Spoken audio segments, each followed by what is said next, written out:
Haji Raden Edi Sunarjo di Bogor.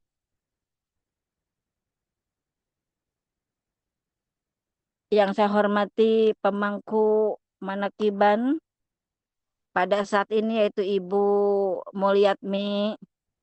Allah sehatkan, Allah panjangkan usianya, dilancarkan segala urusan dunia dan akhiratnya, bahagia di sini, senang di sana, senang. Alhamdulillahilladzi faddalana ala katsiri min ibadihil mu'minin. Amin. Para petugas Manakiban, khidmat amaliyah, juga yang spesial juga kepada timnya Ibunda Hayah, tim Moy, semua tim sehat selalu, lancar selalu. Kemudian Ibunda Hajah Dr. Sari, para sesepuh yang lainnya yang mohon maaf tidak saya sebutkan satu persatu tanpa mengurangi rasa hormat saya kepada beliau semua. Ibu-ibu, bapak-bapak pecinta kesucian jiwa, para salik yang sedang berjalan menuju Allah Subhanahu wa taala dimanapun berada. Alhamdulillah pada saat ini kita sudah memasuki bulan yang mulia juga yaitu bulan Rabiul Awal. Perempatan awal. Nah, bulan ini kenapa mulia? Karena ada kelahiran seorang manusia yang bergelar Nabi war Rasul, bergelar insanul kamil. Nabi dan Rasul posisi dalam utusan Allah memperingatkan dirinya, keluarganya, sekitarnya, dan umatnya. Perbedaan Nabi dengan Rasul cukup jauh. Ada utusan Allah yang hanya Allah beri gelar Nabi saja. Ada yang gelar Rasul saja. Nah, jumlah Nabi ada 124.000. Jumlah para Rasul ada dua riwayat. Yang satu mengatakan ada 313 orang. Kemudian dalam riwayat Ahmad dikatakan ada 315 orang. Dan ada utusan yang Allah utus berjumlah 25 orang yang bergelar dua-duanya Nabi plus Rasul. Akan tetapi kalau dalam sehari-hari karena mungkin panjang, maka kita memanggil beliau dengan Nabi Muhammad SAW atau Rasul Muhammad SAW. Itu tidak mengapa, tapi pangkat beliau adalah Nabiur Rasul, Nabi plus Rasul. Kemudian beliau yang istimewa juga adalah Pak Insanul Kamil, manusia yang sempurna. Sifat yang sempurna Al-Kamil itu penyempurna, Insanul Kamil. Insan atau manusia yang menyempurnakan. Al-Kamil itu ismul fa'il. Artinya siapa? Orang yang menyempurnakan. Menyempurnakan siapa? Pelanjut-pelanjut setelahnya.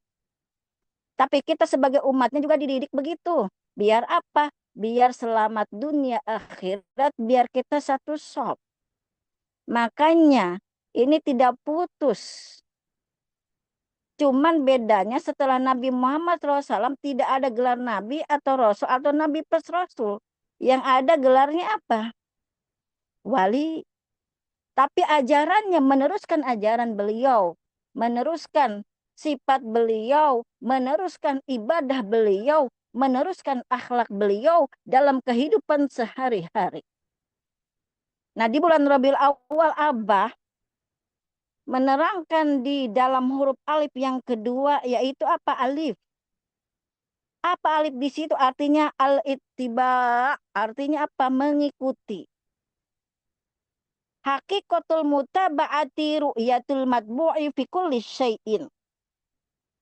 Memfokuskan penglihatan, memfokuskan pengikutan segala sesuatu itu ya. Artinya apa?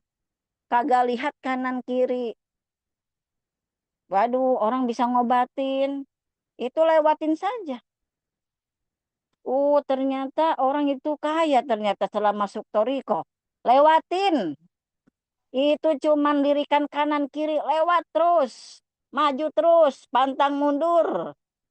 Ya, walaupun ada kegagalan, maju lagi terus. Ada yang maju setapak, ada yang maju berlari.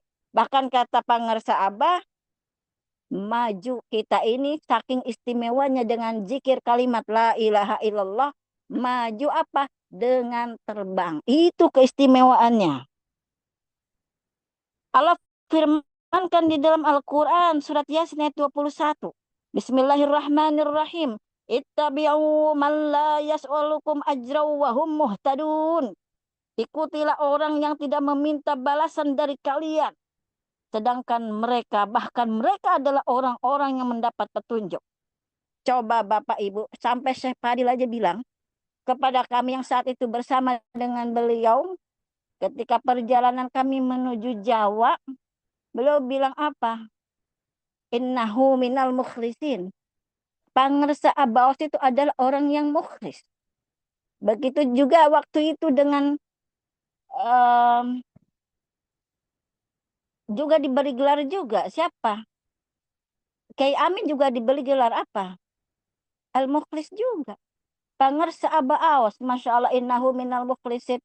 Dan Syekh Fadil itu sampai berkata, ini kok suka sholat banget. Bentar-bentar sholat, bentar-bentar sholat. Artinya tidak ada waktu untuk kosong kecuali dengan apa?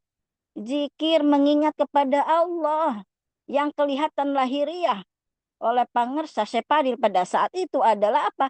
Aba Aus tukang sholat. Ini juga muridnya juga jadi tukang sholat juga. Ketika sholat pasti apa? Yang tertanam di dalam otak semuanya pemahaman. Semuanya pasti mengatakan kalau orang lagi sholat ingat apa? Ingat Allah. Berarti Abah tidak pernah kosong waktunya dari mengingat Allah. Maka Abah membawa murid-muridnya untuk apa? Tidak kosong dari mengingat Allah Subhanahu wa taala. Itu istimewanya dari perjalanan lahiriah saja, itu dari safar saja. Maka Masya Allah kita semua itu tidak akan pernah tersesat. Kenapa? Kita kan mengikuti pengersa Abah Aos, mengikuti pengersa Abah Anom, mengikuti para masyayikh sampai ke Allah Subhanahu wa taala tidak sembarangan. Bahkan yang pergi haji juga tidak sembarangan. Kenapa? Tidak mungkin dong pergi ke Mekah yang begitu gersang. Bahkan saya waktu hajian tahun 2002 itu, saya ingat sampai saya mengucap juga kepada Allah, ya Allah, kalau saya bukan karena disuruh oleh pangersa Nabi Muhammad SAW, saya tidak mungkin datang ke Mekah. Kenapa? Karena kering, terus terang saya tidak pernah mengalami demam paling hebat seumur hidup saya sampai sekarang, kecuali pada saat saya di Mekah. Pada saat saya melaksanakan ibadah haji tahun 2002. Tapi begitu cinta rasa besar kepada Allah, kalau bukan saya karena baginda Rasulullah, saat tahun 2002 saya tidak mungkin datang ke Mekah. Tidak mungkin datang ke Saudi Arabia. Itu karena kecintaan, karena disuruh oleh siapa? Baginda Nabi Muhammad Sallallahu Alaihi Wasallam. Nah, yang istimewanya apa sih yang terjadi di bulan ini? Kelahiran baginda Nabi Muhammad Sallallahu Alaihi Wasallam. Allah mempunyai maksud dan tujuan. Kenapa diutus kanjeng Nabi Muhammad SAW? Ditambahkan lagi di dalam firman. Bismillahirrahmanirrahim. Laqad kana lakum fi rasulillahi uswatun hasanah. Sungguh telah nyata ada, terlihat, ya nampak secara dohir dan batin. Laqad kana lakum, sungguh telah nyata ada bagi kamu semuanya. Fi rasulillahi, dalam diri kanjeng Nabi Muhammad SAW, uswatun hasanah. Apa itu? Contoh yang baik.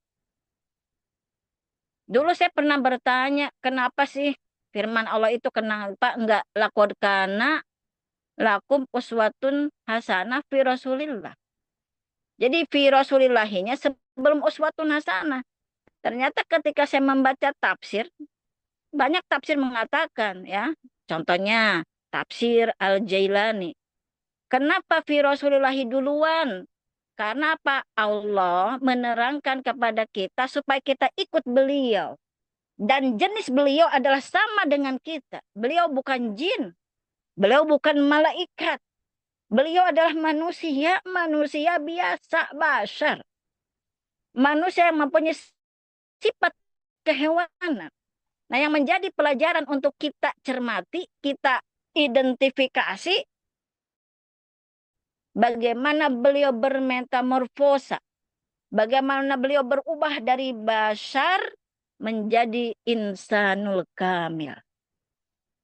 Dulu ketika Prof. Subandi datang ke Pangersa Abah Aos, waktu itu pas saya bersama suami ada, Abah bilang, Nuy, tolong dikawal Prof. Subandi. Nah, pada saat dikawal begitu, kemudian keliling, kemudian duduk, terakhir di madrasah di bawah di Pangersa Abah, Abah menunjukkan kitab Insanul Kamil, kitab yang mahal itu, yang ditulis juga oleh Pangersa Abah, Abah sepuh. Tulisannya bahasa Indonesia tapi berbahasa Arab gitu. Apa ya disebutnya Arab Indonesia. Nah, di situ Abah sepuh menerangkan Insanul Kamil. Jadi Abah saat itu saya terkejut, kenapa Insanul Kamil itu apa? Orang yang mengikuti sifat kemuhammadiyah tidak akan terwujud ittiba kepada Allah kalau kita tidak apa? Bersifat kemuhammadiyah. Saat itu digambarkan oleh Pangersa Abah Anom di dalam kitabnya Insanul Kamil. Bagaimana tiga ikan. Tiga ikan itu tidak pernah tidur. Abah menerangkan begitu. Ada gambarnya. Bagaimana kita bisa bersifat kemuhammadian, bagaimana kita bisa bermetamorfosa menjadi insanul kamil. Ternyata apa? Dikenalkan oleh Tuan Guru. Jadi nggak bakalan ada Nabi Muhammad kalau ada belum ada siapa? Malaikat Jibril. Jadi relasi-relasi orang sebelumnya, link-link sebelumnya itu luar biasa dalam mencetak seorang insanul kamil. Maka para murid Abah Awas ini banyak yang istimewa. Masya Allah banyak yang sudah menjadi para wali, cuman kita tidak tahu. Banyak yang sudah menjadi pengusaha sukses. Banyak yang sudah menjadi insinyur yang sukses, profesor yang sukses. Banyak yang menjadi orang-orang yang berhasil.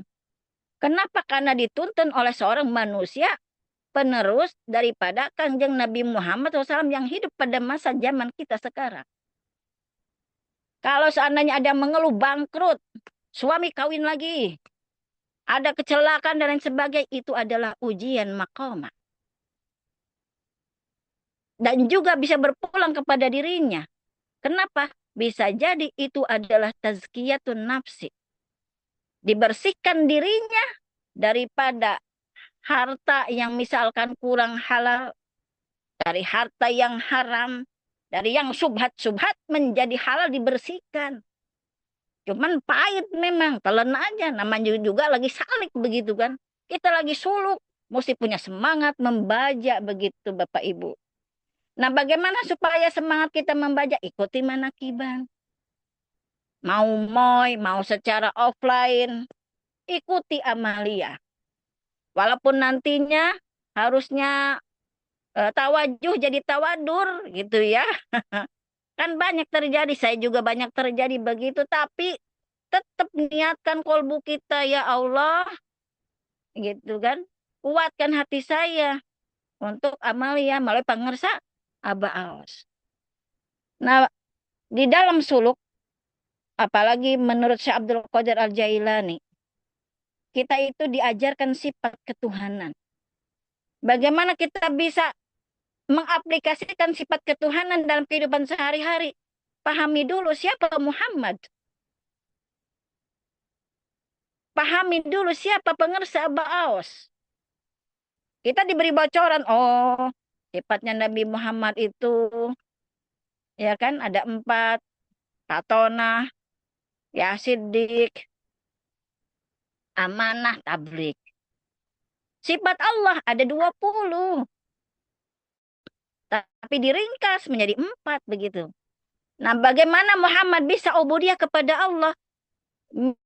Minimal kita diberi bocoran selama ini hanya 20 Asmaul Husna. Ya Allah, Ya Rahman, Ya Rahim, Ya Malik, Ya Kudus, Ya Salam, Ya Mumin, Ya Muhaimin, Ya Azizu, Ya Jabbar, Ya Mutakabbiru, dan seterusnya. Itu bocoran kecil Bapak Ibu. Pangersa Syekh Abdul Qadir ada 300 lagi Asmaul Husna. Dan juga di dalam kitab-kitab lainnya ada 300, ada sekian, ada sekian. Sehingga dikatakan oleh Syekh Abdul Qadir, berapa sih sebetulnya sifat Allah? Apa kata pangersa Syekh Abdul Qadir? Semuanya sifat Allah.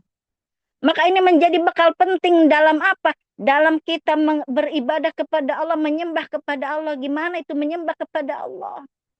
Gunakan seluruh sifat Allah, ya, dan diaplikasikan dalam kehidupan sehari-hari. Ketika kita misalkan menemui apa begitu ya, misalkan ada orang yang celaka misalkan di jalan.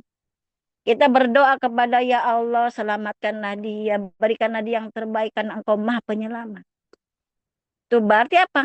Salah satu daripada sifat Allah yang terjadi pada saat itu apa? Sifat Maha Penyelamat. Kalau orang mukmin sudah tazkiyatun nafsi itu hatinya lembut, selalu mendoakan siapa saja gitu. Apalagi kepada sesama ikhwan. Makanya kan ada Fatihah terus ngalir tuh Bapak Ibu. Fatihah ini istimewanya orang yang suluk ini Fatihah jalan terus. Betul tidak? Tawasulan jalan terus gitu. Nah itu tuh ikatan-ikatan. Ya kalau sudah terbuka hijab secara batin itu luar biasa itu. Tawasul. Kita tiap sholat tawasul ya kan. Kirim Fatihah pada baginda Nabi Muhammad sampai kepada para ikhwan Toriko ini. Semua dikirimin Fatihah luar biasa. Batin itu butuh begitu. Kalau jasad butuh makan, minum. Nah batin itu butuh begitu. Dan itu tidak mungkin terjadi insanul kamil kalau tidak ada itu Bapak Ibu. Nah itu yang saya intisarikan dari hanya cuman 2 halaman saat itu. Dibuka pengersa Abah, kemudian diterangkan kepada Prof. Subandi. Saya ikut menyimak dan ikut melihat. Dan saya mesti perhatikan betul karena tulisannya apa? Bahasa Indonesia, tapi tulisannya bahasa Arab gitu. Misalkan contohnya seperti yang itu ya nun gin tapi titiknya 3. Yang gitu. Kalau misalkan saya mengajar orang-orang kedubes negara-negara Arab untuk berbahasa Indonesia, saya memakai dialek kalau yang itu iya nun jim. Karena kalau dialek Arab itu nun jim maka bunyinya adalah eng. Tapi kalau bahasa Arab, maksudnya bahasa Indonesia yang ditulisan Arab kan itu ada yang namanya gin tapi titiknya 3. Itu menunjukkan gitu ya. Ini sekedar info apa namanya ilmu kebahasaan begitu. Nah, saking luar biasanya insanul kamil itu adalah apa? Mencapai kedudukan yang paling tinggi di hadapan Allah Subhanahu wa taala. Sekarang pertanyaannya, mau tidak kita ikut Allah? Kan kata pangersa Abah, jangankan ikut kita, ikut Nabi Muhammad saja tidak mau. Jangankan ikut Nabi Muhammad, ikut Allah saja tidak mau. Nah, kita diberikan Allah wasilah siapa? Pangersa Abah. Yang punya guru kepada Nabi Muhammad SAW. Akhirnya guru yang pertama kata siapa? Allah Subhanahu wa Ta'ala. Saya rasa cukup sekian. Semoga di Maulid ini sebetulnya masih banyak lagi yang mesti diceritakan. Bagaimana sifat kemuhammadiyah. Bagaimana sifat ketuhanan yang selanjutnya. Tapi insya Allah kita berjumpa pada waktu dan gelombang yang sama. Wassalamualaikum warahmatullahi wabarakatuh. Assalamualaikum warahmatullahi wabarakatuh.